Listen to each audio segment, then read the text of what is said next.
Field marshal Syed Asim Munir نے اردن کا دورہ کیا۔ اپنے اردن کے دورے کے دوران انہوں نے اردن کے بادشاہ شاہ عبداللہ دوئم ابن الحسین سے ملاقات کے دوران دونوں رہنماؤں نے باہمی دلچسپی کے امور پر تبادلہ خیال کیا، خاص طور پر دفاع اور سلامتی میں دو طرفہ تعاون کو بڑھانے اور علاقائی پیش رفت پر نقطہ نظر کے تبادلے پر بھی توجہ دی گئی۔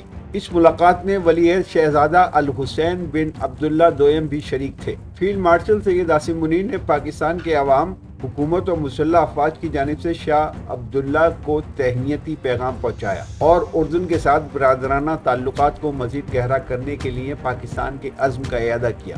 کنگ عبداللہ نے علاقائی امن و استحکام کے لیے پاکستان کی مسلح افواج کی پیشہ ورانہ مہارت کو سراہا اور دونوں برادر ممالک کے درمیان دفاعی تعاون کو مزید مضبوط بنانے کی خواہش کا بھی اظہار کیا۔ قبل ازیں فیلڈ مارشل سید عاصم منیر نے اردن کی مسلح افواج JAF کے chairman joint chief of staff major general Yusuf Ahmed الخیتی سے بھی جنرل ہیڈ کوارٹرز میں ملاقات۔ جنرل ہیڈ کوارٹر پہنچنے پر فیلڈ مارشل کا پرتپاک استقبال کیا گیا اور انہیں گارڈ آف آنر بھی پیش کیا گیا۔